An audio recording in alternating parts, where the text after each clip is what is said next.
नमस्कार, सुस्वागतम, वेलकम, अभिनंदन। मैं हूं डॉक्टर वाय राकी और मैं आपको जो आज कहानी सुनाने जा रही हूं वो कहानी काफ़ी मज़ेदार कहानी है। वो कहानी खासकर माएँ जो अपने बच्चों की शादी करने जा रही हैं, वो बेटे जो शादी करने जा रहे हैं, वो कहानी ज़रूर सुने। आपने चाहे आज तक कितनी भी कहानी सुनी हो, बट ये कहानी सुनकर आपको बहुत मज़ा आएगा। अगर आप औरत हैं तो भी, अगर आप सासू माँ हैं तो भी, और अगर आप बहू हैं तो भी, अगर आप बेटे हैं तो भी। सबसे महत्वपूर्ण बात, अगर आप औरत हैं तो भी। नमस्कार, सुस्वागतम, वेलकम, अभिनंदन। मैं हूं डॉक्टर वाय राखी। कैसे हैं आप लोग? कमेंट्स में जाके सबसे पहले जय माता दी लिखिए। अक्सर आपने लोगों को एक बात बोलते हुए सुना है, शादी के बाद मेरा बेटा बिगड़ गया। ये लड़की जब से आई है इसके तेवर बदल गए हैं। ये लड़की जब से आई है इसने मेरा बेटा मुझसे छीन लिया है। ये लड़की मेरे बेटे को मुझसे दूर कर रही है। इस लड़की का स्वभाव बिल्कुल भी अच्छा नहीं है। इस लड़की के लक्षण अच्छे नहीं हैं। भगवान बेटे की तो शादी करते ही बेटा दूर हो जाता है। भगवान बेटे की तो शादी करते ही बेटा किसी काम का नहीं रहता। 100 का नोट खुला और खर्च हुआ। बेटे की शादी हुई और बेटा दूर हुआ। ये कहावत हमारे यहाँ कही जाती है। क्या आपने ये कहावतें बोलते सुनते या खुद को बोलते हुए कई बार देखा है? तो आइए आज एक कहानी के जरिए इस बात को समझते हैं। बहुत समय पहले की बात है। रात के करीबन 11:30 बज रहे थे और एक औरत, काफी बुजुर्ग, जो अपने घर में बर्तनों को मांज रही थी। बड़े बेटे के कमरे से बहू की आवाज है, ओफो, सोने का समय हो रहा है और तुम्हारी माँ बर्तन मांजने में लगी हुई है। जाओ उसे मना करो, मेरी नींद खराब होती है। रात में 11:30 बजे तक बर्तन मांजती है। सुबह 4 बजे उठकर खटर खटर शुरू कर देती है। 5 बजे उठकर पूजा शुरू कर देती है। 7 बजे से खाना बनाने लगती है। सोने का तो मौका ही तुम्हारी माँ नहीं देती। शादी कर कर क्या तुमसे कुछ गलती करी? बेटा कहता है, ठीक है, मैं माँ को जाकर मना करता हूँ कि वो बर्तन ना मांजे। बेटा अपने कमरे से बाहर निकलता है तो छोटे भाई के कमरे की तरफ जा रहा होता है।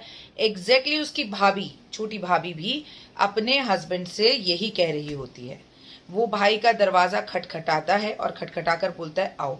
दोनों भाई आपस में कान में कुछ फुसफुसाते हैं। माँ के पास रसोई में जाते हैं और माँ के साथ बर्तन मंजवाना शुरू कर देते हैं। जो बर्तन एक्चुअली पौने घंटे में मांजने वाले थे वो तुरंत मंज जाते हैं और दोनों भाई बर्तन मांज कर माँ से कहते हैं, माँ, जब सुबह 4 बजे उठे तो हमें भी उठा लेना अपने साथ, हम तेरे साथ मिलकर पूजा करेंगे। माँ कहती है, ठीक है। माँ बड़े बेटे की छोटे बेटे का दरवाजा खड़खड़ाती है, बोलती है, उठ जाओ, पूजा करनी है। तो 4 बजे उठते हैं, नहाते हैं, धोते हैं, माँ के साथ घर में सफाई में मदद करते हैं और पूजा करने बैठ जाते हैं। ये सिलसिला लगातार 1 हफ्ते तक चलता है और रोज रात को माँ के साथ बर्तन भी मंजवाते हैं। 1 हफ्ते बाद बड़े बेटे की बहू बोलती है, ये क्या लगा रखा है? पहले तुम्हारी माँ ये सब काम करती थी, अब तुम करते हो। तुम ये काम क्यों करते हो?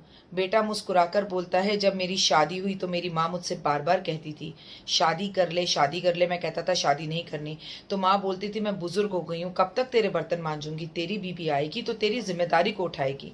लेकिन तुम तो ऐसा कुछ नहीं करती हो। तुम रात तक देर तक टीवी सीरियल्स देखती हो, झूठे बर्तन रात को छोड़ती हो। पूजा पाठ से तुम्हारा दूर तक नाता नहीं है, लेकिन तुम मेरी पत्नी हो और मैं तुम्हें दूसरे घर से लेकर आया हूँ। तुम्हारी खुशी का ख्याल रखना मेरी जिम्मेदारी है। लेकिन मेरी माँ, मेरी तुमसे पहले की जिम्मेदारी है। मैं तुमसे कभी नहीं कहूंगा कि तुम उठकर मेरी माँ के साथ काम कराओ, लेकिन मैं अपनी माँ के साथ काम जरूर कराऊंगा। ये बात सुनकर बड़ी बहू को शर्म आती है और अगले दिन सुबह वो भी जल्दी उठती है और अपनी सास के साथ सारा काम कराती है। रात को बर्तन भी अपने पति के झूठे मांज कर सोती है। उसे देखकर छोटी बहू भी ऐसा ही करने लगती है। सुबह जल्दी उठकर पूजा पाठ करते हैं और सारे घर का काम करीबन 11 बजे खत्म हो जाता है और बहुएं बिल्कुल खाली हो जाती हैं। बहुओं को ये बात समझ में आती है कि देर तक टीवी देखने से कुछ नहीं मिलता।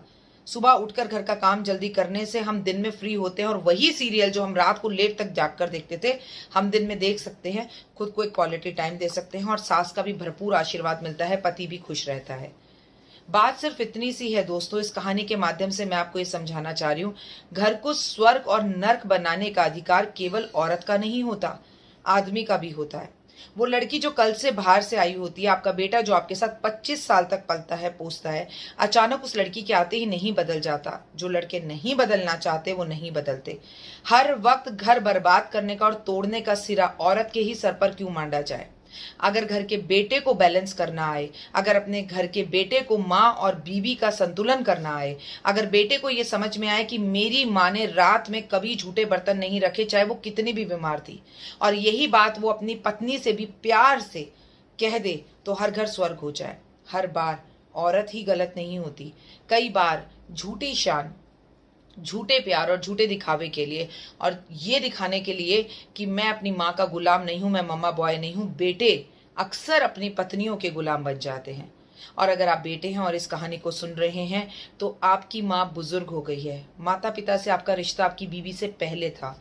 और जो बच्चे आज आप अपने माता पिता की रिस्पेक्ट नहीं कर रहे, तो कभी ना कभी आप भी माता पिता बनेंगे। और आपकी बीवी जो आज बुढ़ापे में आपके माता पिता की सेवा नहीं कर रही, वो जब आपका बुढ़ापा आएगा तो आपकी भी नहीं करेगी। आज जो अपनी माँ के साथ खड़े होकर आप बर्तन धुलवा रहे हैं, कल आप अपनी बीवी के साथ खड़े होकर बर्तन धुलवाएंगे। इसीलिए कहती हूँ कि रिश्तों को बैलेंस करना सीखिए। पत्नी को पत्नी रहने दीजिए, देवी बनाकर सर पर मत चढ़ाइए। औरतों से भी मैं हमेशा ये कहती हूँ, पति पति है, परमेश्वर मत बनाइए। लेकिन जो माता पिता सही मानों में परमेश्वर हैं, उन्हें परमेश्वर ही जानिए, मानिए, क्योंकि इस दुनिया में सबसे बड़ी पूजा माता पिता की पूजा है। सब झूठ है, सब बेकार है। दुनिया में कहीं भी किसी भी तकलीफ में आप होंगे, पत्नी भी छोड़कर चली जाती है, लेकिन माता पिता छोड़कर कभी नहीं जाते। फिलहाल दीजिए इजाजत, नमस्कार। मेरे चैनल को सब्सक्राइब करें।